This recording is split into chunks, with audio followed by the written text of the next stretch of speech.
ಮಹಿಳಾ ಶಿಕ್ಷಣಕ್ಕೆ ಯಾವುದೇ ತಡೆಯಾಗಬಾರದು. ಉನ್ನತ ಶಿಕ್ಷಣಕ್ಕಾಗಿ ಮಂಗಳೂರಿಗೆ ಬರುವ ವಿದ್ಯಾರ್ಥಿನಿಯರಿಗೆ ಸುರಕ್ಷಿತ, ಸುಸಜ್ಜಿತ ಹಾಗೂ ಸೌಲಭ್ಯಯುತ ವಸತಿ ಸಿಗಬೇಕು. ಇದೇ ಉದ್ದೇಶದಿಂದ ಮಂಗಳೂರಿನಲ್ಲಿ ಮಹಿಳೆಯರು ಮತ್ತು ವಿದ್ಯಾರ್ಥಿನಿಯರಿಗಾಗಿ ಹಾಸ್ಟೆಲ್ ಒಂದನ್ನು ನಿರ್ಮಿಸಲಾಗುತ್ತಿದೆ.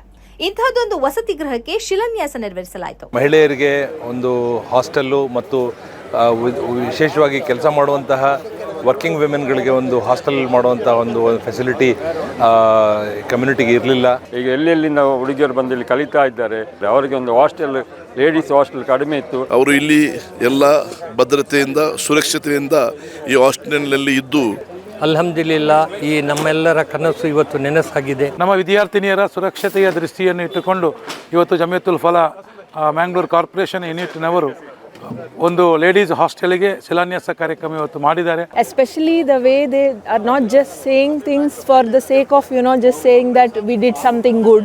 They are doing it from the bottom of their hearts with really good quality. What we are starting today is not just a building of bricks and cements. It is a place of safety, dignity and hope for our daughters and sisters. Jamiatul Falah Mangaluru corporation ಘಟಕದ ವತಿಯಿಂದ ಬಲ್ಮಠದ mission ಕಾಂಪೌಂಡ್ನಲ್ಲಿ ಈ hostel ನಿರ್ಮಾಣ ನಡೆಯಲಿದೆ. ಮಹಿಳಾ ಶಿಕ್ಷಣ ಮತ್ತು ಭದ್ರತೆಗೆ ಹೊಸ ದಿಕ್ಕು ನೀಡುವ ಈ ಯೋಜನೆಗೆ ಮೆಚ್ಚುಗೆಯೂ ವ್ಯಕ್ತವಾಗಿದೆ. ಈ ಕಾರ್ಯಕ್ರಮದಲ್ಲಿ ದಕ್ಷಿಣ ಕನ್ನಡ ಜಿಲ್ಲೆಯ ಕಾಜಿ ಅಲ್ಹಾಜ್ ತ್ವಾಕ ಅಹಮದ್ ಮುಸ್ಲಿಯಾರ್ ಶಿಲಾನ್ಯಾಸ ನೆರವೇರಿಸಿದರು.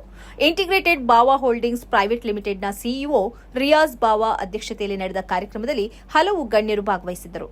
ಈ ಹಾಸ್ಟೆಲ್ ನಿರ್ಮಾಣದ ಕುರಿತಂತೆ ಅಭಿಪ್ರಾಯ ಹೀಗಿದೆ. ಇಂದು ನಮ್ಮ ಸಮುದಾಯಕ್ಕೆ ಅತ್ಯಂತ ಅಗತ್ಯ ಮತ್ತು ಸಮಯೋಚಿತ ಒಂದು ಕಾರ್ಯವಾಗಿದೆ. ಇಂದಿನ ಸಮಾಜದಲ್ಲಿ ಎದುರಿಸುತ್ತಿರುವ ನಾನಾ ಸವಾಲುಗಳ ನಡುವೆ ಶೈಕ್ಷಣಿಕ ಸಾಮರ್ಥ್ಯವಿದ್ದರೂ ಉತ್ತಮ ಶಿಕ್ಷಣ ಮತ್ತು ವಸತಿ ಸೌಲಭ್ಯ ಕೊರತೆಯಿಂದ ಅನೇಕ ಹೆಣ್ಣು ಮಕ್ಕಳು ತಮ್ಮ ಶಿಕ್ಷಣ ಮಧ್ಯದಲ್ಲೇ ತ್ಯಜಿಸಬೇಕಾದ ಪರಿಸ್ಥಿತಿ ಬರುತ್ತದೆ. ಈ ತುರ್ತು ಅಗತ್ಯವನ್ನು ಅರಿತು ಜಮಿಯತ್ ಫಲಾಹ್ ಮಂಗಳೂರು ಕಾರ್ಪೊರೇಷನ್ ಘಟಕವು ವಿದ್ಯಾರ್ಥಿನಿಯರಿಗೆ, ಕೆಲಸ ನಿರತ ಮಹಿಳೆಯರಿಗೆ ಅತ್ಯಾಧುನಿಕ ವಸತಿ ಗೃಹವನ್ನು ಸ್ಥಾಪಿಸುವ ದೃಷ್ಟಿಕೋನವನ್ನು ಹೊಂದಿದೆ. ಮಹಿಳಾ ಹಾಸ್ಟೆಲ್ ಅನ್ನು ನಿರ್ಮಿಸುವುದು ಕೇವಲ ಕಟ್ಟಡವನ್ನು ನಿರ್ಮಿಸುವುದಲ್ಲ, ಇದು ನಮ್ಮ ಸಮುದಾಯದ ಹೆಣ್ಣು ಮಕ್ಕಳು ಮತ್ತು ಸಹೋದರಿಯರ ಭವಿಷ್ಯವನ್ನು ರೂಪಿಸುವ ಒಂದು ಯೋಜನೆಯಾಗಿದೆ. ಕಲೀಲಿಕ್ಕೆ ಬರುವಂತಹ ವಿದ್ಯಾರ್ಥಿನಿಯರು ಹಾಸ್ಟೆಲ್ನ ವ್ಯವಸ್ಥೆ ಇಲ್ಲದೆ ಬೇರೆ ಬೇರೆ ರೀತಿಯಾದಂಥ ಹಾಸ್ಟೆಲ್ಗಳಲ್ಲಿ ಸೇರಿಕೊಂಡು ಏನು ಕಷ್ಟಗಳನ್ನು ಪಡ್ತಾ ಇದ್ರು ಅದನ್ನು ಮನಗಂಡು ಈ ಜಮಿಯತುಲ್ ಫಲಾಹ್ ಕಾರ್ಪೊರೇಷನ್ ಯೂನಿಟ್ನವರು ಸತತ ತಮ್ಮ ಪ್ರಯತ್ನದ ಒಟ್ಟಿಗೆ ಇದನ್ನು ಏನೇ ಆಗಲಿ ಒಂದು ಮಹಿಳಾ ಹಾಸ್ಟೆಲನ್ನು ನಿರ್ಮಾಣ ಮಾಡಲೇಬೇಕು, ಯಾಕೆಂದರೆ ಇದು ಅಗತ್ಯವಾಗಿ ಬೇಕಾಗಿರುವಂತಹ ಕೆಲಸ ಎಂದು ಮನಗಂಡು ತಾವೆಲ್ಲರೂ ಕೂಡ ಇದರಲ್ಲಿ ಕೈ ಜೋಡಿಸಿಕೊಂಡು ಇದಕ್ಕೆ ಶತ ಪ್ರಯತ್ನವನ್ನು ಮಾಡ್ತಾನೇ ಇದ್ರು. ಅಲ್ಹಮ್ದುಲಿಲ್ಲಾ 10 ವರ್ಷದಿಂದ ಬಹುಶಃ ಈ ಪ್ರಯತ್ನ ನಡೀತಾ ಇರಬೇಕು ಸಾಲಿ ಸಾಹೇಬ್ರೆ ಅಲ್ವಾ. ಹಾಗಾಗಿ ಅಲ್ಹಮ್ದುಲಿಲ್ಲಾ ಇವತ್ತು ಈ ಕಾರ್ಯಕ್ರಮ ಅಲ್ಲಾಹನ ಅನುಗ್ರಹದಿಂದ ಪೂರ್ಣಗೊಳ್ತಾ ಇದೆ. ಬಡ ವಿದ್ಯಾರ್ಥಿಗಳಿರ್ಬೋದು ಅಥವಾ ಮಧ್ಯಮ ವರ್ಗದವರಿರ್ಬೋದು, ಯಾರೇ ಇರ್ಬೋದು, ಅಂದರೆ ಒಂದು ಇಸ್ಲಾಂನ ಚೌಕಟ್ಟಿನಲ್ಲಿ ತಮ್ಮ ಶಿಕ್ಷಣವನ್ನು ಪಡೆಯುವುದರ ಮೂಲಕ ಈ ಹಾಸ್ಟೆಲ್ನಲ್ಲಿ ವಾಸವಾಗಿ ತಮ್ಮ ಶಿಷ್ಟಾಚಾರಗಳನ್ನು ಇಸ್ಲಾಮಿಗೆ ಅನುಗುಣವಾಗಿ ಮಾರ್ಪಡಿಸಿಕೊಳ್ಳಬೇಕು ಅನ್ನುವಂಥ ಒಂದು ಏಕೈಕ ಉದ್ದೇಶದಿಂದ ಈ ಹಾಸ್ಟೆಲ್ನ ನಿರ್ಮಾಣಕ್ಕೆ ಕೈ ಹಾಕಿದ್ದಾರೆ. Biggest venture has come as a ladies hostel. Ladies hostel is a big concern for our community. Yenappa University knows they have given the admission of worth 22 crores free. The college does the admissions free in all the colleges, but the girls are more in studies in our community, especially in allied science. Let it be physiotherapy, speech therapy, Ayush, occupation therapy, dialysis. These are kids concerned who study now. But the admissions of colleges are give free, but for them the hostel facilities are not available. So they run to these backward class hostels, minority hostels, paying guest PGs. So I think this is one of the best ventures going to come up, I feel, in our community. ಸಂಸ್ಥೆಯು ತುಂಬ ವರ್ಷದಿಂದ ನಮ್ಮ ಸಮುದಾಯಕ್ಕಾಗಿ ತುಂಬ ಒಳ್ಳೆಯ ಕೆಲಸವನ್ನು ಮಾಡ್ತಾ ಇದೆ. ಶಿಕ್ಷಣ ಕ್ಷೇತ್ರದಲ್ಲಿಯೂ ಆರೋಗ್ಯ ಕ್ಷೇತ್ರದಲ್ಲಿಯೂ ಎಲ್ಲರಿಗೂ ತನ್ನ ಸಹಾಯವನ್ನು ಮಾಡ್ತಾ ಇದ್ದಾರೆ. ಮಹಿಳಾ ಹಾಸ್ಟೆಲ್ನ ಯೋಜನೆಯು ಸಮುದಾಯದ ಹೆಣ್ಣು ಮಕ್ಕಳಿಗೆ ಒಂದು ಒಳ್ಳೆಯ ಒಂದು ಯೋಜನೆ ಆಗಿದೆ. ಅವರು ಇಲ್ಲಿ ಎಲ್ಲ ಭದ್ರತೆಯಿಂದ, ಸುರಕ್ಷತೆಯಿಂದ ಈ ಹಾಸ್ಟೆಲ್ನಲ್ಲಿ ಇದ್ದು ತಮ್ಮ ಪೋಷಕರಿಗೂ ಒಂದು ವಿಶ್ವಾಸವನ್ನು ಕೊಡಲಿಕ್ಕೆ ಸಾಧ್ಯವಾಗ್ತದೆ. ಜಮಿಯತುಲ್ ಫಲಾಹ್ ದಕ್ಷಿಣ ಕನ್ನಡ ಇವರ ವತಿಯಿಂದ ಇಲ್ಲಿ ಮಂಗಳೂರಲ್ಲಿ ಒಂದು ಲೇಡೀಸ್ ಹಾಸ್ಟೆಲ್ ನಿರ್ಮಾಣ ಮಾಡೋ ಸಲುವಾಗಿ ಅದರ ಶಂಕುಸ್ಥಾಪನೆ ಇವತ್ತು ನೆರವೇರಿದೆ. ಅದಕ್ಕೆ ನಾನು ಬಂದಿದ್ದೆ. ಈ ಒಂದು ಯೋಜನೆ ಬಹಳ ಮಹತ್ವವಾದದ್ದು. ಯಾಕಂದರೆ ವಿಶೇಷವಾಗಿ ಮಹಿಳೆಯರಿಗೆ ಒಂದು ಹಾಸ್ಟೆಲ್ಲು ಮತ್ತು ವಿಶೇಷವಾಗಿ ಕೆಲಸ ಮಾಡುವಂತಹ ವರ್ಕಿಂಗ್ ವಿಮೆನ್ಗಳಿಗೆ ಒಂದು ಹಾಸ್ಟೆಲ್ ಮಾಡುವಂಥ ಒಂದು ಫೆಸಿಲಿಟಿ ಕಮ್ಯುನಿಟಿಗೆ ಇರಲಿಲ್ಲ. ಈ ಯೋಜನೆ ಭಾಳ ದೊಡ್ಡ ಯೋಜನೆ. ಇದಕ್ಕೆ ಜಮಾತುಲ್ ಫಲಾ ಮತ್ತು ಸ್ಥಳೀಯ ದಾನಿಗಳಿಂದ ಈ ಕೆಲಸ ನಡೀತಾ ಇದೆ. ಈ ಯೋಜನೆ ಸಫಲವಾಗಲಿ ಅಂತ ನಾನು ಆಶಿಸುತ್ತೇನೆ ಮತ್ತು ಎಲ್ಲರ ಈ ಸಂಘಟಕರಿಗೆ ಇಷ್ಟೊಂದು ಮಹತ್ವವಾದ ಒಂದು ಯೋಜನೆಯನ್ನು ಕೈಗೆತ್ತಿಕೊಂಡಿರುವುದರಿಂದ ಅವರಿಗೆ ನಾನು ಅಭಿನಂದನೆಗಳನ್ನು ಸಲ್ಲಿಸ್ತೇನೆ. ಮುಖ್ಯವಾಗಿ ಒಂದು ಲೇಡೀಸ್ ಹಾಸ್ಟೆಲ್ ಬೇಕು. ಜೆಂಟ್ಸ್ ಹಾಸ್ಟೆಲ್ ತುಂಬ ಉಂಟು, ಆದರೆ ಹೆಣ್ಣು ಮಕ್ಕಳ ಹಾಸ್ಟೆಲ್ ಇಲ್ಲ. ಈಗ ಎಲ್ಲೆಲ್ಲಿಂದ ಹುಡುಗಿಯರು ಬಂದು ಇಲ್ಲಿ ಕಲಿತಾ ಇದ್ದಾರೆ, ಅಲೈಡ್ ಕೋರ್ಸು, ಮೆಡಿಕಲ್ ಎಲ್ಲ ಇಲ್ಲಿ ಕಲೀಲಿಕ್ಕೆ ಬೇರೆ ಊರಿನಲ್ಲೆಲ್ಲಿ ಇಲ್ಲಿ ಬಂದು ಕಲಿತಾರೆ. ಅವರಿಗೆ ಒಂದು ಹಾಸ್ಟೆಲ್, ಲೇಡೀಸ್ ಹಾಸ್ಟೆಲ್ ಕಡಿಮೆ ಇತ್ತು, ಅದನ್ನೀಗ ನಮ್ಮ ಜಮಾತ್ ಫರ್ ಮಾಡಿಕೊಡ್ತಾ ಇದ್ದಾರೆ.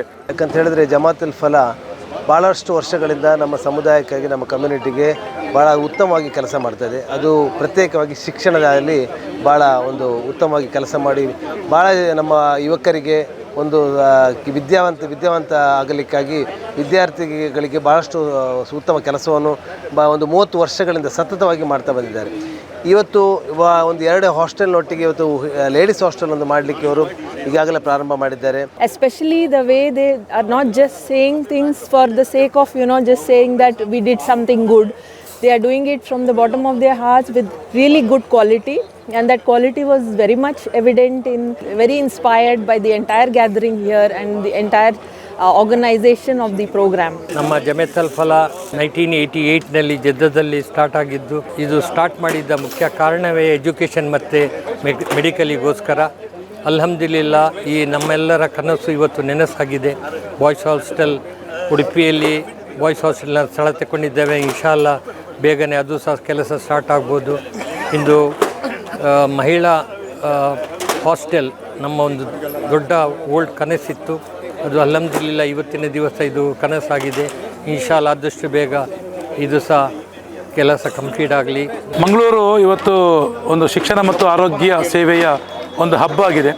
ಜಗತ್ತಿನ ವಿವಿಧ ದೇಶಗಳ ವಿದ್ಯಾರ್ಥಿಗಳು ಇವತ್ತು ಮಂಗಳೂರಲ್ಲಿ ಕಲಿತಾ ಇದ್ದಾರೆ. ಹಾಗೆ ನಮ್ಮ ದಕ್ಷಿಣ ಕನ್ನಡ ಜಿಲ್ಲೆಯ ಗಡಿ ಭಾಗವಾದಂಥ ಕೊಡಗು ಇರ್ಬೋದು, ಚಿಕ್ಕಮಗಳೂರು, ಹಾಸನ, ಹಾಗೆಯೇ ಶಿವಮೊಗ್ಗ ಮತ್ತು ಇನ್ನಿತರ ಉತ್ತರ ಕರ್ನಾಟಕದ ವಿದ್ಯಾರ್ಥಿಗಳು ಕೂಡ ಬಂದು ಇವತ್ತು ವಿದ್ಯಾಭ್ಯಾಸವನ್ನು ಇಲ್ಲಿ ಪಡ್ಕೊಳ್ತಾ ಇದ್ದಾರೆ. ಇಂತಹ ವಿದ್ಯಾರ್ಥಿಗಳ ಹೆತ್ತವರಿಗೆ ಒಂದು ಒಳ್ಳೆಯ ಕ್ಯಾಂಪಸ್ ಇದ್ದರೂ ಕೂಡ ಅವರಿಗೆ ಒಂದು ಮಕ್ಕಳಿಗೆ ಕಲೀಲಿಕ್ಕೆ ಒಂದು ಒಳ್ಳೆಯ ಹಾಸ್ಟೆಲ್ನ ಅವಶ್ಯಕತೆ ಇದೆ. ಭಾಳಷ್ಟು ಹೆತ್ತವರಿಗೆ ಆತಂಕ ಇದೆ. ಇವತ್ತು PGಯಲ್ಲಿ ಇರಲಿಕ್ಕೆ ಅಥವಾ ಇನ್ನಿತರ ಕಡೆ ಇರಲಿಕ್ಕೆ ಏನೇ ಸವಲತ್ತು ಇದ್ದರೂ ಕೂಡ ಒಂದು ರೀತಿ ಆತಂಕ ಇದೆ. ಅವರಿಗೆ ಸುರಕ್ಷತೆ ಭಾಳ ಮುಖ್ಯ. ಈ ರೀತಿ ನಮ್ಮ ವಿದ್ಯಾರ್ಥಿನಿಯರ ಸುರಕ್ಷತೆಯ ದೃಷ್ಟಿಯನ್ನು ಇಟ್ಟುಕೊಂಡು ಇವತ್ತು ಜಮಿಯತುಲ್ ಫಲಾ ಮ್ಯಾಂಗ್ಳೂರು ಕಾರ್ಪೊರೇಷನ್ ಯೂನಿಟ್ನವರು ಒಂದು ಲೇಡೀಸ್ ಹಾಸ್ಟೆಲಿಗೆ ಶಿಲಾನ್ಯಾಸ ಕಾರ್ಯಕ್ರಮ ಇವತ್ತು ಮಾಡಿದ್ದಾರೆ. ಆದಷ್ಟು ಬೇಗ ಈ ಕಟ್ಟಡ ಆಗಲಿ, ಆ ಮೂಲಕ ನಮ್ಮ ವಿದ್ಯಾರ್ಥಿನಿಯರಿಗೆ ಒಂದು ಸುರಕ್ಷಿತ ಒಂದು ಹಾಸ್ಟೆಲ್ನ ವಾತಾವರಣ ಸಿಗಲಿ ಅಂತ ನಮ್ಮ ಒಂದು ಹಾರೈಕೆ. ಜಮಾತುಲ್ ಫಲಾ is a pioneer NGO organization, you can say, which has set the network in those days of 80s and 90s. It has developed a network across Gulf states, and definitely it has chosen a area of education. And alhamdulillah, in the past also they have worked a lot at the grassroots level, and many have learnt, including me, with Jamatul Fala. And definitely we wish all the best, and especially the project of this hostel is need of the hour. Reason is a lot of girls are coming down to Mangalore for the education and all. It definitely this hostel will help them. Under the leadership of our first president, Marhum Muhammad Hussain, and later on the light was carried by our President Mr. Saduddin Sali. Under their leadership, I had in my tenure, we completed major projects. One is Boys Hostel, another one is Greenview School in Adkarepattu. Today we mark another milestone with the foundation laying stone of our Ladies Hostel project. This Ladies Hostel is a dream project of my friend PBA Razak, who left us for his heavenly abode 2 years back. During his tenure, he tried to establish this ladies' hostel in rental premises, and we are successful in procuring a land. So I'm very glad to be here today at a very auspicious occasion of laying the foundation stone for a ladies hostel. It's like a dream project for the institution. We have not just laid a foundation stone for a hostel, but it is a very important milestone for the local community, because increasingly Muslim women are pursuing education, they are pursuing employment, and they are facing a lot of hurdles in their path of growth. If they find it difficult to have a good place to stay, then they will discontinue their education. The parents will not send them to cities to pursue education if there is no place to stay. Unfortunately, we don't have good facilities, and this facility, mashallah, will go a long way in serving the educational and career and employment needs of Muslim women. Stone laying ceremony has been completed smoothly and successfully. Today is truly a blessed and historic day for our community. What we are starting today is not just a building of bricks and cements. It is a place of safety, dignity, and hope for our daughters and sisters.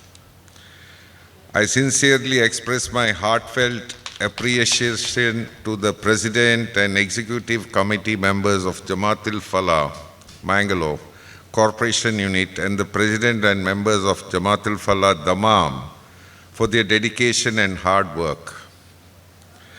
I also express my heartfelt thanks to the President of Jamaat-ul Falah, DK and Udupi, Brother Ashfaq, and the Executive Council members for their constant cooperation and support.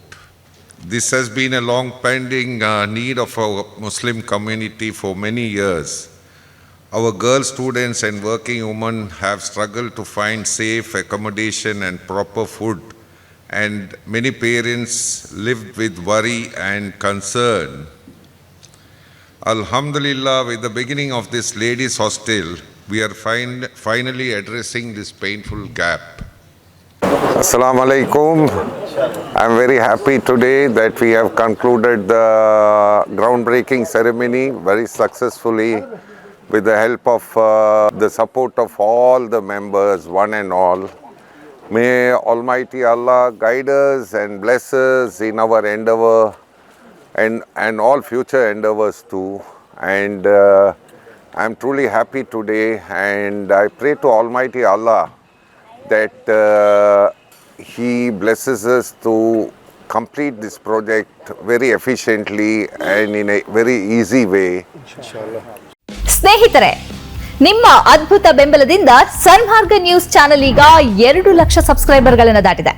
ಇದು ನಮ್ಮ ಯಶಸ್ಸಲ್ಲ, ಇದು ನಿಮ್ಮ ಯಶಸ್ಸು. ನಮ್ಮ ಮುಂದಿನ ಗುರಿ 4 ಲಕ್ಷ. ಇದು ಕಷ್ಟವಲ್ಲ. ನೀವು ಮಾಡಬೇಕಾದದ್ದು ಸಿಂಪಲ್. ನೀವು ಸನ್ಮಾರ್ಗ ನ್ಯೂಸ್ ಚಾನೆಲ್ ವಿಡಿಯೋವನ್ನ ನಿಮ್ಮ ಸ್ನೇಹಿತರಿಗೆ, ಕುಟುಂಬದವರೊಂದಿಗೆ ಹಂಚಿಕೊಳ್ಳಿ ಮತ್ತು ಅವರಲ್ಲೂ ಸಬ್ಸ್ಕ್ರೈಬ್ ಮಾಡಲು ಹೇಳಿ. ನೀವು ಶಕ್ತಿಯನ್ನು ಕೊಡಿ, ನಾವು ನಿಖರ ಸುದ್ದಿ ಕೊಡ್ತೇವೆ. ಧನ್ಯವಾದಗಳು.